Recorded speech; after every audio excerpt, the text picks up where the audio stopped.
are listening to part 63 of our series, 7 Medicines, The Wise Woman Way, with Susun Weed at Time Monk Radio. Hello, Susun. Welcome back to Time Monk Radio. Thank you, Gemini. And now we're going to work with the best of the natural antidepressants. Just to recap, use of antidepressant drugs has risen more than 400% since 1988, according to data from the Center for Disease Control. In fact, at this point, 1 in 10 Americans over the age of 12 is now taking an antidepressant. Prozac, Zoloft, Paxil, Luvox, Celexa, and Lexapro are the world's most widely prescribed antidepressants. They target our serotonin receptors, leading us to think we're really happy when we're not. And the depressing thing is, pardon the pun, antidepressants don't really work. Every year, 230 million prescriptions for antidepressants are filled. Let's see if we can knock a hole in that number. And let's see what we can do, what we can eat, what we can find that can help us deal with that. First, a couple of news notes, just short little things. They found that in 50 psychiatric patients in a Brazilian hospital who were depressed and anxious, that lavender and rose geranium and orange were all highly effective in improving their mood and their tractableness. Taken twice daily, lemon balm reduces anxiety and heart palpitations in people who are anxious and depressed within 2 weeks. All right, hooray for those news notes from herbs. As I have said before, and will continue to say, my number one all-time, absolutely doesn't fail, cannot even imagine you're being able to keep a smile off your face is spend a day with the goats, and better yet, spend a day with the baby goats. And if you can't come to my farm and spend a day with the goats or go to somebody else's farm, go to the zoo. Look at animals, be with animals. Animals are truly one of the magic ways to move through depression. All right, you're too depressed to go to the zoo. You're too depressed to go out and do anything except maybe take some herbs. Let's look at some herbs because there are some really wonderful herbs that can very much help depression. And I want to lead off on these with telling a kind of funny story from my past. And this is, decades ago now, when I was sitting outside with Hypericum perforatum, frequently known as St. John's wort. And this is a beautiful plant. It grows in the summer. It blooms at summer solstice. It loves the sun. It grows in fields where there's a lot of sunlight. And I've seen it growing straight out of cliffs, just parallel to the ground, far below it, seeking for that sun, a plant that loves the sun with beautiful sunny yellow flowers. So I'm sitting there. Imagine the scene, me sitting there with the Hypericum, the sun shining on us, and in my mind, because I'm not crazy, I don't talk out loud, no, I talk in my mind. In my mind, I say to Hypericum, how come you can't be used if people are depressed? And Hypericum laughs at me, ho, ho, ho, ha, ha, ha, he, he. What are you saying? And I said, well, I've been reading books. I've been reading things about you, and it says that you are dangerous to take if people are depressed. And once again, the Hypericum said, ha, ha, ha, ho, ho, what are you talking about? This is silly stuff. And I began then to remember Sir Thomas Bacon, one of the fathers of modern science, saying that the universe runs according to laws, and we're going to have to torture nature in order to find those laws, just as we tortured the witches to find out how to heal. And I thought, my goodness, what if some of current herbal practice is actually the witch's revenge? What if this book that I'm reading, that somebody wrote this down, but this information was gotten from a witch being tortured, and she said, don't use Hypericum if you're depressed, or cayenne eye wash, or coffee enema, goodness only knows. So there are some strange kind of herbal ideas out there. And Hypericum said, look at me. Look at me. I'm in the sunshine. What do you call it when you're feeling happy? You call it being sunny. And when you're depressed, you're all blue. And I am the sunshine. I'm the sunshine of your life. And of course I can help people who are depressed. Well, I was a little reluctant just to, go out based on what a plant was telling me after all and say, take this if you're depressed. But there was one kind of depression that I thought, not too serious, and that's seasonal affective disorder. And I don't mean in any way to downplay it for those who have it. For those who have it, it is serious, and it's a problem, and they feel really depressed. But they're not suicidally depressed, so it's not a problem for the practitioner. Nobody's going to die on my watch if the herb that I suggest for their SAD doesn't work. So I started suggesting that people with seasonal affective disorder try taking a drop or full or two of hypericum tincture on days when they were feeling that there wasn't enough light and they were down. And if the person got back in touch with me and said, this stuff is sunshine in a bottle, this is the greatest thing. This really brings the light into my life. What? Seasonal affective disorder. I have hypericum. I have sunshine right here. Well, you can imagine how thrilled I was. And I said, all right, let's go to mild depression. People who are mildly depressed, and same kind of results. People were just saying, oh, this stuff is fabulous. And then to people with moderate depression, and even to people with more severe depression. Tiarona Clark-Lodog, MD, said that she did a meta-study looking at studies comparing hypericum perforatum against antidepressive drugs, and that it mild, moderate, and severe depression, that the hypericum worked better, worked faster, and was easier to get off when the work it was doing was done than any type of antidepressant drug. Hooray, hooray for hypericum tincture. I call it St. Joan's wort because it grows right out there in the sun. And Joan, she was burned. So I like St. Joan's wort rather than St. John's wort, but it doesn't really matter what you call it. What matters is the form you take it in. And this is not an herb that's safe to take as a pill. This is an herb that needs to be taken as a tincture. The fresh, flowering tops of hypericum are cut and are steeped in alcohol for 6 weeks or so, and that then becomes a tincture.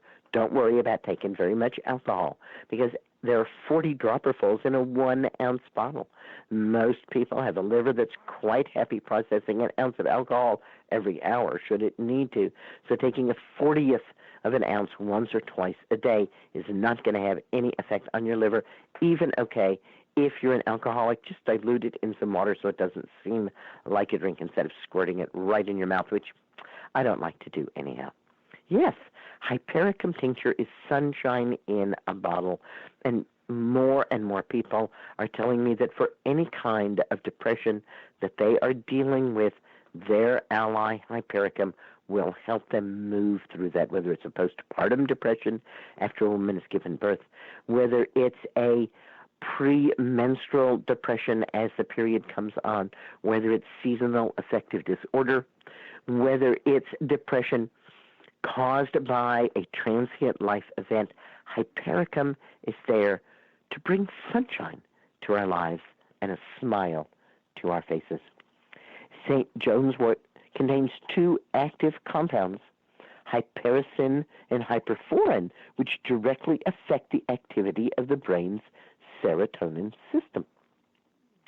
Since serotonin is the primary hormone to regulate mood, sleep, and appetite, low serotonin leads to depression, obsessive-compulsive disorder, aggressive behavior, suicide, and migraines. And St. J's can help to deal with that. Research suggests that use of hypericum on a daily basis inhibits the reuptake of serotonin, norepinephrine, and dopamine. There are many, many double-blind placebo-controlled studies that find hypericum more effective than placebo for treatment of mild to moderate depression, and at least as effective in the treatment of severe depression. In fact, all of the studies, as Tiarona Clark-Lodog found, show that hypericum works as well, if not better than, any prescription antidepressant. And as a side note, a recent study found that light therapy, that is sitting in front of a light box daily, helps ease depression symptoms. Something about the light and the hypericum's ability to collect that sunlight and feed it back to us so that we can feel even better. Traditionally, hypericum has been used to deal with neuralgias, anxiety, tension, irritability, fibrosis, sciatica, rheumatic pain. It has been found to have a weak MAOA and MAOB inhibitory activity, but this does not explain its antidepressant activity. The specific indications for the use of hypericum include traumatic shock, shock from anesthesia, shock after surgeries, and the depression that arises from those shocks. You will read that it's not safe to take hypericum and go out into the sun. This is true if you're taking it in tablets or capsules, which I do not suggest. I suggest only use of the tincture. And even at very high levels of taking the tincture, we have not seen any photosensitization at all. It is certainly true that one becomes quite prone to sunburn if you take dried hypericum, make a tea of it or so on, which again I don't suggest you do. Theoretically, hypericum increases the liver's ability to get rid of drugs so well that it can interfere with the action of oral contraceptives, antiretroviral agents, anti-epileptic medications, calcium channel blockers, cyclosporine, some chemotherapeutic drugs, and selected antifungals. So do be aware that while it is generally considered perfectly safe to take hypericum tincture to deal with the signs and symptoms of depression, and that it works very, very well, there is the possibility that it could cause some other drug that you're taking to not be in your bloodstream for as long. We saw this with anti-rejection drugs, but in fact, when we go back and look at the studies that have found hypericum interfering with other drugs are almost exclusively hypericum being taken in capsules or tablets, so we really don't know if it's true about hypericum taken as a tincture.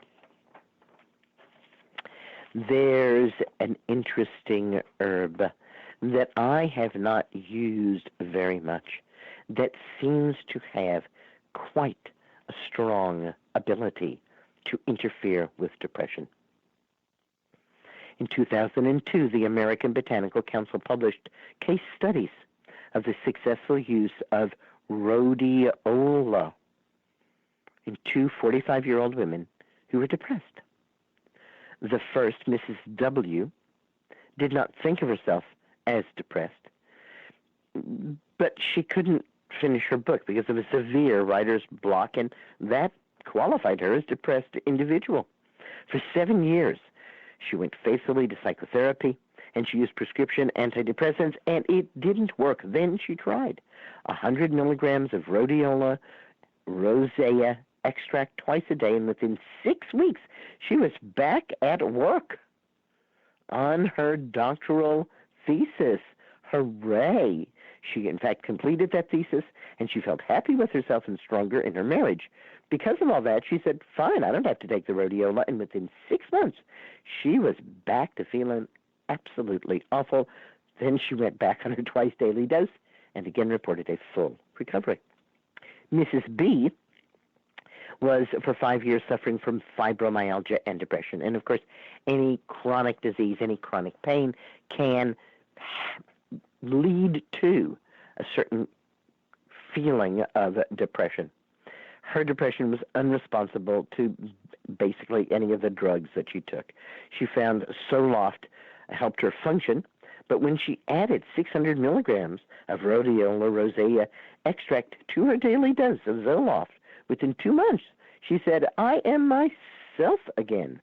Just like the other woman, after a while she said, "I don't need this rhodiola," stopped taking it, and within 3 weeks she was back where she started from, returning to her rhodiola treatment with Zoloft. She once again experienced a full remission. Rhodiola is an adaptogen, and it is considered to be an anti-fatigue, anti-stress, and immune-enhancing herb, able to significantly improve mental and physical performance when under stress, and in higher doses, a sleep enhancer, rhodiola rosea, an herb that is coming more into American medicinal practice. Another somewhat foreign herb that is used as an antidepressant that American herbalists are using more is Schisandra. Both Schisandra and rhodiola are considered adaptogens. And adaptogens are a class of herb. It's kind of, I say it's kind of the herbalist's last bastion, because many of the properties of the herbs that we first described, those words have been taken over by the medical profession and used to describe not what we were describing, but we still have adaptogens, so we're still in charge of adaptogen. Schisandra berries, and cannabis. Now, there are people who said, "Oh, you can't use cannabis if you're depressed. It will just make you more depressed." And so I looked to see if there was any information on that. And people were talking about, well, you know, you smoke marijuana and then you just like sit there and you don't want to do anything. And the medical literature calls it a motivational syndrome. Over 4,400 adult internet users completed a study for marijuana use and what was going on, and the daily users reported far less depressed mood and far more positive affect than non-users. Medical users had more depressed mood than recreational users. However, overall, what could be seen was that adults do not increase the risk for depression by using marijuana, and it may be that using marijuana might help people who are depressed.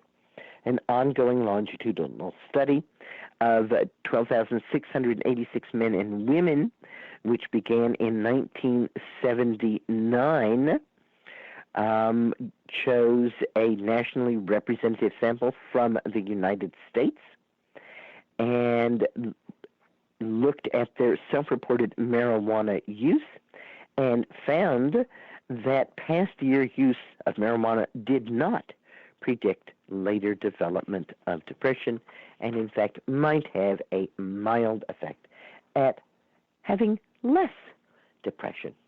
So hooray for a few exotic herbs, and hooray for some absolutely ordinary herbs like ginkgo biloba and hops. The antidepressive effects of ginkgo biloba have been studied pretty well and have been proven to be effective, especially in mild to moderate depression. One study found that taking 80 milligrams daily of ginkgo extract, taking 80 milligrams of ginkgo extract 3 times a day, resulted in a significant reduction in the score on the Hamilton Depression Scale after only 4 weeks. Is it because ginkgo helps to improve oxygen and blood flow to the brain? Perhaps. Or perhaps ginkgo is doing something special with those hormones up there. Hops, yes, hops, the stuff that's used in brewing beer. Hops can get you to sleep. Hops can reduce your anxiety. Hops is mentally calming. Have a beer or drink some hops tea. Hops can be a real help if it's not overdone. Like marijuana, and hops and marijuana are in the same family. The slightly mood elevating but quieting effects of both hops and marijuana can be useful for the person who is not mired in a part of depression where there is a lot of self-recrimination going on. The magnificent mints. Oh, my goodness. We started out with a couple of news notes about some mints, lavender and lemon balm and so on, and lavender and lemon balm and motherwort and catnip and rosemary and skullcap and bergamot and peppermint and basil. There's hardly a mint that you could think of that somebody hasn't thought of as a way to ease depression. Many people, of course, immediately think of these herbs as being used as essential oils, but we want to remember that essential oils run down the immune system and also negatively impacts mitochondria, which is responsible for our energy. So whenever somebody is depressed, we actually want to remove all essential oils from their environment because the essential oils are probably adding to the depressed state by interfering with the energy production in the cell itself. So instead, think hydrosols. Think wonderful hydrosols that are mists, and it's just the scent of the plant. It's not any essential oil in there at all, and you can mist up some basil or peppermint or bergamot or rosemary or catnip or lemon balm or lavender. Neither skullcap nor motherwort have much of a scent, so you're probably not going to use those as a hydrosol. But the tinctures of any of these mints are also really excellent for calming anxiety, calming hyperactivity, and yet helping us move forward when we're depressed. Again, not something that is easy to understand from a drug perspective, where a drug has only one way of moving, whereas an herb has a global way of moving and can actually do what seem like pretty opposite things. Kava root is one of my favorite antidepressants. First time that I took kava root, it was on a houseboat, and I was introduced to it as something that was done during the evening in the South Seas. My friends were boaters, and they liked especially to go into the South Seas. And this was long before I had heard about kava's use as a medicinal herb. And they had mixed some up, and they did a traditional ceremony with the bowl that went around, and there was a little scooper, and you had to take 3 scoops of the kava each time. It reminded me a little bit of a peyote ceremony, but I didn't have to sing. So that was a little bit reassuring. And I tell you the truth, I didn't really think the kava was doing anything to me. They said, what kava does is it opens the heart. You take kava, and you're not so resentful of your neighbor, and you're willing to get over whatever it was, and whatever, that slight was, or whatever you felt.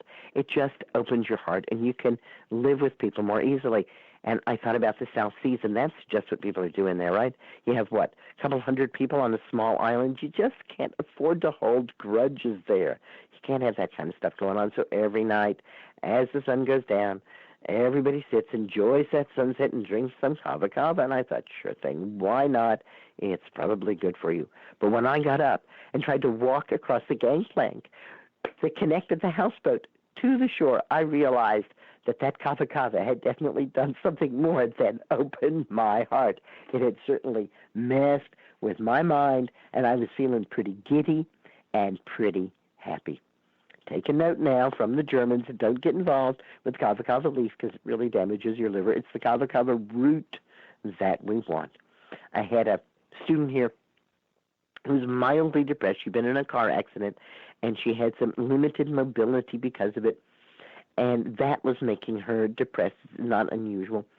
And I thought of kava because of the cluster of things that was going on with her. And at first, just drinking kava infusion, an ounce of dried kava brewed overnight in a quart of boiling water. That was certainly helpful for her, but then, I don't know, something happened. We went off for a day or something, and we came back, and the infusion had sat out in hot weather, and we hadn't strained it and put it in the refrigerator, and it had gotten a little bubbly. And I said, don't throw it away. And we left it there overnight. And then the next day she took it, and it was even more bubbly the next day. And she said, that was amazingly strong when it had bubbled a little bit. And I thought, yeah, because that's how they make it in the South Seas. They take the kava root and they chew it. and then they spit it into, I think, a bowl of water and let it ferment all day. Try out some kava kava and see if it brings a smile to you. The foods that are most known for helping to relieve depression are fish. And that's because fish are very rich in omega-3 fatty acids. And there is a direct connection, an established connection between lack of omega-3 fatty acids and major depressive disorder. The American Journal of Psychiatry published a study that showed that the lower the level of essential fatty acids, the more severe the clinical depression. Omega-3 fatty acids play a critical role in the development and functioning of the central nervous system. And throughout the world, people who are suffering from depression have been found to have lower levels of omega-3 fatty acids in the blood. When we look at countries where fish consumption is generally high, like Japan, Taiwan, and Finland, rates of depression are very low.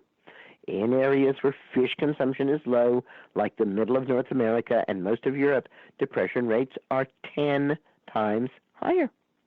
Women who rarely eat fish have more than twice the risk of developing depression compared to those who dine on fish frequently. Recent studies are targeting foods rich in omega-3 fatty acids as the best natural antidepressants. And certainly getting it from your food is the best way. Smash fish are the fish that have the most omega-3 fatty acids. That's salmon, mackerel, anchovies, sardines, and herring. S-M-A-S-H, smash fish. If it's daunting to consume enough omega-3s to treat depression through food alone, well, it's not. All you have to do is eat fish twice a week. Really, that's enough to prevent it. And there are actually plant sources of omega-3 fatty acids, purslane, and most wild seeds. It's the seeds, not their oils, that can bring those omega-3s to you. Try chia seeds, almonds, hemp seeds, flaxseed, even blueberry seeds, and avocado oil has a little bit of omega-3s, as does avocado and avocado oil. Fish oil supplementation reduced suicidal tendencies and improved well-being in one study that included 40 people when they took it for 12 weeks. And, of course, we all know that oats is a wonderful infusion, nourishing herbal infusion with oat straw and oat straw. And oats have been found to reduce the severity and duration of depressive episodes.